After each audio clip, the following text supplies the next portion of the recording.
ya Papa Wemba, même dans le ligne non ya koloba, dans le ligne non ya koyemba, comment est-ce que ça arrive qu'il ait incarné la personne de Papa Wemba? Bah, Papa Wemba, pour moi, c'était vraiment un papa, comme un papa biologique. Voilà. Donc, avant d'aller, il y a trop. Et dans la vie, tu voyager. Au Bengangai, tu vas te lier à Esikamo, tu vas solo là, faut payer ça comme conseil. Voilà. Donc, avant là, vous allez prendre le roi moi là. N'appelle la combien vous allez prendre le roi papa n'a pas. On parle de la voix de Papa Wemba aujourd'hui, c'est Popo Miyaki. Est-ce que tu causes le logo moi il y a Papa Wemba non ça la choix. Il y a un modèle il y a maman. Problème malgré son moussous parce que tout ça la répétition à des imbos. Son moussous se déranger. Mais na royé pas. Tu auras na moi quelques lignes. Mille de nuit na sala na berso ya mama ele kelengi kole kabambeta nyosonga na lala mama soki ozalaki kaka na bomoi mbele na sengi osongisanga susu wana e jamolingaki nga na lela yo oseka jamolingaki yolalanga na lamuka e jamolingaki ata ngungi atungisa ngai soki na beli ozalaki kota na tongosa banda yo kenda nakoma abandone récompense na yo nakopesa nani yango ata naleli nani akodolo tenga yango na yembeli yo nzembo oyo mama nyondo. Voilà, je pense lande mokili ebetela maboko c'est tout. Owela ngo ya nini? Owela ngo sala ngo mieux que les autres. Ngaku to muto na sala ngo mieux na wela kango te. Soki boye ebele boye na bino ata 1000 mais nga na oleka ka. Mais beaucoup peut réclamer tout monde qui statut à Papa Wemba salamaki na couloir à stade na matonné. To sala ki wana to prier mais c'est salamaki wana après to kenda ko beta. Après au beta kindoule na orchestre na yo ou bien aux développer na orchestre na ngai mon côté orchestre bana viva olongwaki to ko sala bana viva. OK. Pour toujours pérenniser les noms et les comment dirige tout ce qu'il a fait. C'est ça. Dans la musique, dans la sape, donc il faut connaître ça, on a pas encore pérenniser. Voilà, je pense. T'es journaliste. C'est ça. Et pour na yo moko ndengo moneli nzembo wana. Ah suga. Ya Jano Binanu. Yo moko tala. Nyoso eza bien. Na clip. Forme. D'abord biso. Bana Papa Wemba déjà qui c'est déjà pile petit vieux beaucoup. Pile petit vieux beaucoup. Donc ya ngwana eza sur ya kolobate. Ah. To yembi pe kitoko. Lelo babi na ba featuring no c'est bimi na 2024 bandé bandaki c'est comme si en featuring monté kokana na le comité exact. Exact. Bino boza bato bosali mo makambo ebele na musique ya Congo lelo génération lelo ce qu'il faut parler de la musique na génération oyo ya baleki na bino. Bazo la trop polémique, j'ai compris déjà la question. Bazo la cara polémique, on n'est pas avoir temps, il y a qu'à travailler. Voilà. Il y a qu'à créer babilo ko ya sika. On va dire monotonie est régner kaka. À garder mélodie, à changer kaka maloba. Voilà. Déjà featuring bouti ko sala ya kitoko bana Congo, bana Afrique mokil mobimba. Boyembi Jano Binanu ndenge bat balobi ke bat bayemba Jano Binanu balia ba mbongo. Il a fallu nde bino boyemba. Ya solo nde yango to ye. Ya solo nde yango bino boyembi. Et ça la ndenge ni tango hotel pena ndenga na lo ba mikolo ya mayele na mayele bosangani bimiselo mwa mayele. Omoni savoir faire. Et ça il va mettre le rango tout l'hôtel. Il y a comme d'habitude tout à l'heure on va makambo ya bateau bazo wela papa. Yo salande mukilendi mayo ba ibisa yo ke dani. Mais yo moko mi komi lobe. Yo kanga na beta tolo ngana mbaka lokwa papa mboleka batutu ngana lobango. Jamais. Là yo zolo bango tant que chroniqueur tranquille. Yaki on a bien l'incarnation de Papa Wemba. Lelo Popo Miyaki bato ba olandanga baza concert na banda kuke bazo mona trop na auto benga ka rumbe Papa Bio, les chanceliers de la culture africaine des Zimbabwe. Likambango ezani ni libala wana ya bino bokomi nango lelo. Non, eza lelo te. Yananga c'est mon grand frère de longue date, lelo te. Donc en fait des Zimbabwe ça daki purement ça. Ya Yananga. paix à son âme. Atika biso déjà. Atika biso dans ma maman ba corona. Il y a ba corona. Avec à Londres, il a mannequin à Jean-Paul Gaultier. OK. Ah. Ah donc il y a un makambo ça puis son tête d'avion nga télémi beaucoup comprendre que ouais, batu ba yebi. Trevo Simbanza. Voilà. Pire massa Daisy. L'air yake automatiquement na monaka yé pas Daisy. Daisy pas monaka nga et pas na yé. Voilà. Donc il y a Daisy to bandi de l'autre kala. Voilà. Bah attends on fait recherche. C'est ça. Résultat na bango yangwana. Bah ça musique à malonga te. Mais quand vous êtes l'invité à musique na bango lelo. Mais musique na bango balobi c'est comme une concurrence trop ya ba salle. Nani abeta ki salle ni nani abeta salle. Est-ce que na tant bino bo ndeko wana soki au Mathieu zo yo wana aussi na ba fali na ba fere. Ba fali ba fere ko la ba fabrigas. Bango ba likolo banda ba fabrigas ba déplique. Voilà, tcha bango déranger na bango wana. Ko tcha fali te fali zo beta déjà bonne musique hein. C'est ça. Pour ceux yo côté c'est ça même faire zo beta bonne musique. À part monotonie, c'est un bon chanteur, il a une belle voix. Alors c'est la bonne musique. Lelo fait rigolo aussi à monter ceux qui a interprété Papa Wemba moi ba accent wana ezo. Bon, il y a un accent peda wana te, il y a un accent côté à Debaba. Debaba oh Papa Wemba bimisa Debaba El Shabab. Grand chanteur le professeur. Paix à son âme. Paix à son âme. Yeah, bango bazana ba ran wana. Voilà. Yeah, bazana ran. Carlito. Carlito Mouké oui.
Vous êtes le bienvenu dans notre émission. On a vu que vous êtes belé vraiment à Kolanda. On s'est net au moment les cardinal de la presse. Net au banabino. Il y a toujours les bossons nabino pour nous coller nos actualité.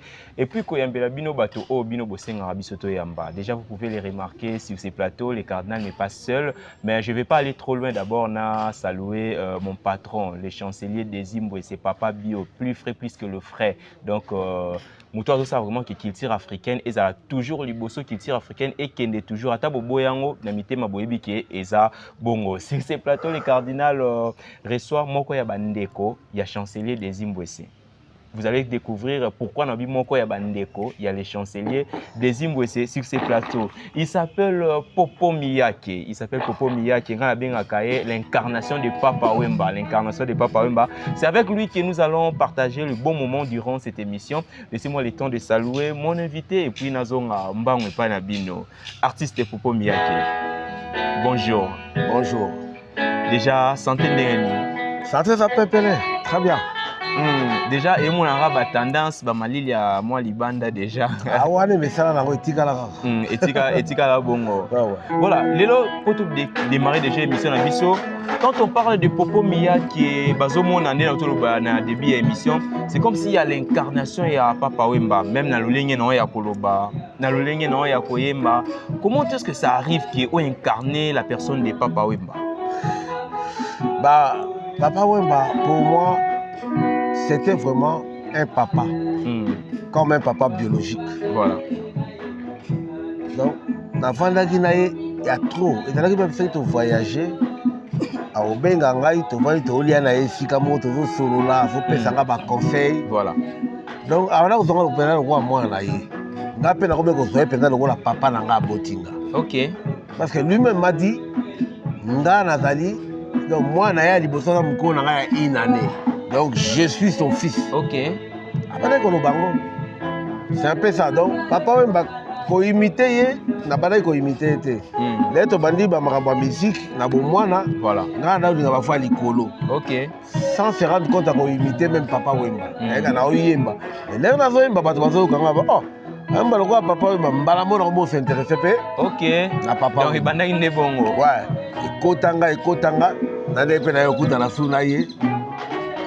Voilà, nani vraiment balandi ya télévision na biso ba comprendre vraiment que tozana papa Wemba. Quand on parle de la voix de papa Wemba aujourd'hui, c'est Popo Miyaki. Est-ce que tu causes le moko ya papa Wemba nga dans ça la choix. Ya nzembo deti ya maman. Problème ça. Malgré son moussous parce que tozana la répétition à des Zimbo ici. Son moussous se déranger. Mais na Wemba. Tu auras na moi quelques lignes. Mille de nuit na sala na berso ya mama elekelengi koleka bampeto nyonso nga nalala mama soki ozalaki kaka na bomoi mbele nasengi osongisanga susu wana ye jamolingaki nga nalela yo oseka jamolingaki olalanga nalamuka ye jamolingaki ata ngungi atungisa ngai soki nabeli ozalaki kota na tongosa banda yo kenda nakoma abandone récompense na yo nakopesa nani yango ata naleli nani akodolo tenga yango nayembeli yo nzembo oyo mama nyondo. Voilà, je pense qu'il y a beaucoup d'applaudissements à la maison. Merci. Parce que vous avez compris que je la personne de Papa Wemba na kati ya Popo Miyaki sur ces plateaux. Mais toi avancé après Papa Wemba, liwa ya Papa Wemba, bobimi ban ebele ya Papa Wemba, c'est comme si bozo la de part et d'autre vivre la musique. Likambo eza vraiment nini? Oh ba wela wana bazana ba donc ADN wana. Bazana ngote, baza ba enfant douté. Parce que Papa Wemba yebi bangote, amona bangote, bavanda ki pena yete. Po muto penda ko sala eloko wana ko sala ke awela eloko wana. Voilà. Na tona muto musu tona nga.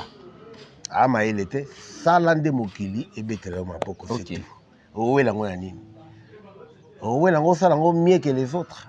Nga kuto muto na sala ngo mieux na wela ngo te. C'est bon yebele boya na bino ata 1000 mais nga na oleka ka. Mais beaucoup peut ba réclamer tout monde qui statut à Papa Wemba salama ki na couloir à stade na Matonge. To sala ki wana to prier mais c'est salama ki wana après to kena ko beta. Après au beta kindoule. Na orchestre na yo ou bien aux développer na orchestre. Orchestre na ngai mon côté, orchestre bana viva. Bana viva ki to ko sala bana viva. OK. Pour toujours pérenniser les noms et les comment dirais-je tout ce qu'il a fait. C'est ça. Dans la musique, dans la sape, donc il faut connaître ça pour pérenniser. Voilà, je pense que Balandina et Cardinal bazo comprendre que petit à petit tous décortiquer vraiment na artiste Popo Miyaki on a bien l'incarnation de Papa Wemba. Lelo Popo Miyaki bato ba olandanga baza concert na banda kuke bazo mona trop na oto benga ka rumbe Papa Bio, les chanceliers de la culture africaine des Zimbabwe. Likambo eza nini libala wana ya bino bokomi nango lelo? Non, eza lelo te. C'est mon grand frère de longue date, l'éloté. Donc, en fait, des Zimbabwe, ça veut dire purement ça. Il y a un gars. Personnel, Atika Bisso déjà. Atika Bisso, dans mon moment, Corona. Il y a Corona. Il y a Londres, il y a mannequin à Jean-Paul Gaultier. OK. Ah, donc, il y a un ça, puis on t'a dit, il y a un télé, mais beaucoup comprendre que. Ouais, Batou Bayebi, Strevo Sumbanza. Voilà. Purement ça, des l'air y a qui automatiquement na monaka yé pas des vies. Des vies pas monaka et pas na yé. Voilà. Donc il y a des vies to bandi de l'autre kala. To ça la pire petit na depuis kala mais ne batu baye ba quitter voilà. et tomoni déjà featuring bauti ko sala ya kitoko bana Congo bana Afrique mokil mobimba boyembi Jano Binanu ndenge bat balobi ke bat bayemba Jano Binanu balia ye bambongo il a fallu nde bino boyemba ya solo nde yango to ya solo nde yango bino boyembi et ça la ndenge ni tango hotel pena ndenge na lo ba mikolo ya mayele na mayele bosangani bobimiselo mwa mayele omoni savoir faire. Et ça, il a fait le rango de l'hôtel. Il y a comme d'habitude tout à l'heure, il y a un bateau, il y a un papa. Il y a un salon de Moukilène, il y a un bisayo qui est dans. Mais il y a un moron comme il l'obé. Il y a un quand on a fait un tolo, on a un papa, on a tout, on a le banc. Jamais. Là, il y a un solo bango, tant que chroniqueur, tant que journaliste. C'est ça. Et pour na yo moko ndengo moneli nzembo wana. Ah, suka. Il y a Jano Binanu. Yo moko tala.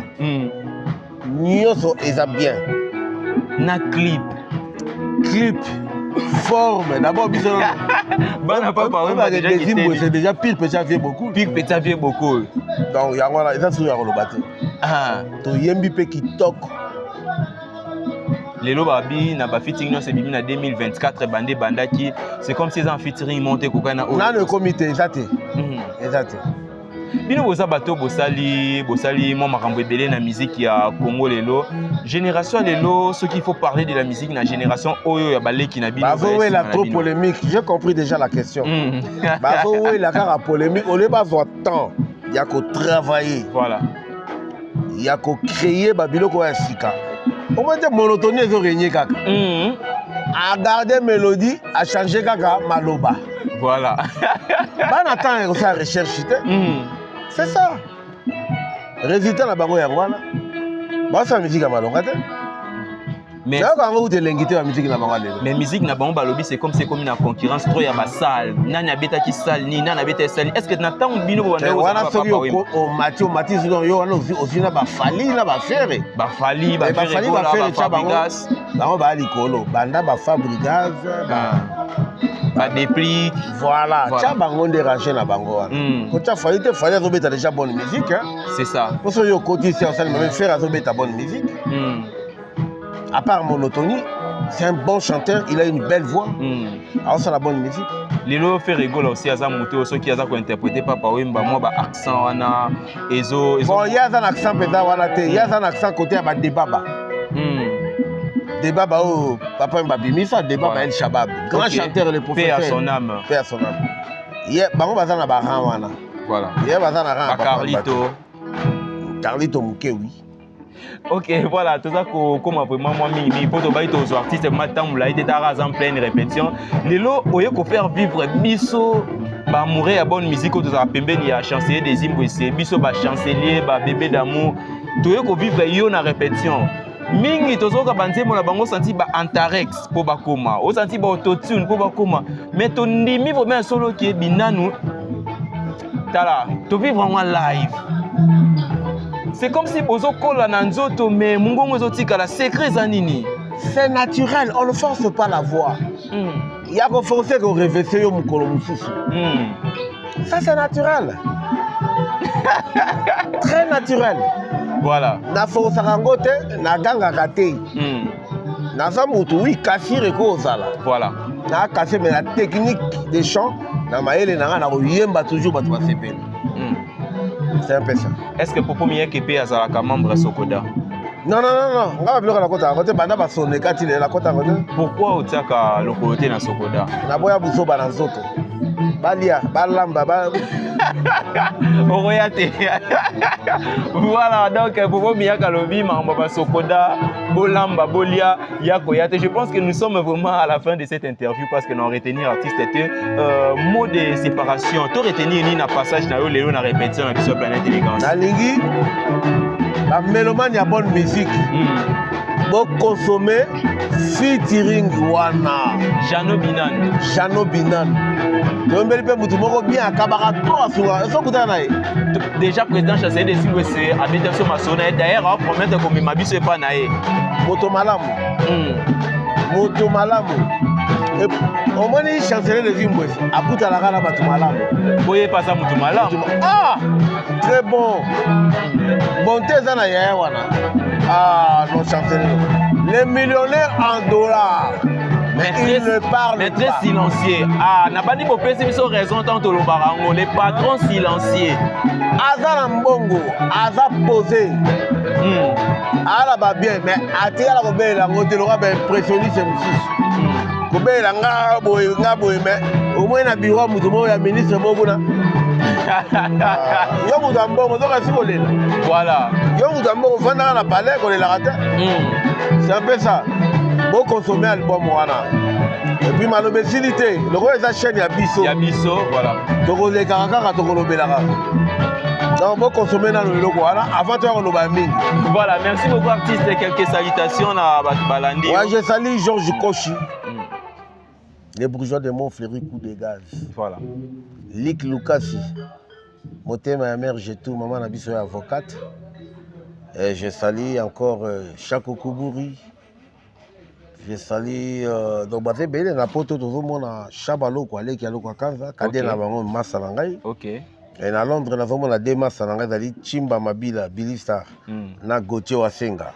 Na Japon, nous avons la Massalanga, Igolix Kabongo. Voilà. Donc c'est un peu ça. Donc voilà, quant à moi, j'ai dit merci à vous tous qui avez suivi cette émission. En tout cas, c'est pour nous un honneur. Yarozala toujours liboso na bino pona ko beta masolo, surtout na ba star aminen le roi ba Popo Miyake, le roi ba chancelier Desimbwe Senabi ke bozaki vraiment ebelé. Partagez cette émission, commentez, likez, rosala biso vraiment bien, surtout beau s'abonner. Déjà merci na bino tout au besoin chaque fois kolanda ba émission na biso et ça la biso bien. Merci na bino tout au déjà beau s'abonner. Mais benga bandeko, yebsa bon ke masolo bien déjà eza awa. Merci à toi, Hardy Moutendo Industriel, il y a Gloriana Bongoula, donc le futur marié déjà, et honorable Déborah L'Affaire Tchétché, honorable Pépito Kilala, donc il y a Bisobana Bumbu.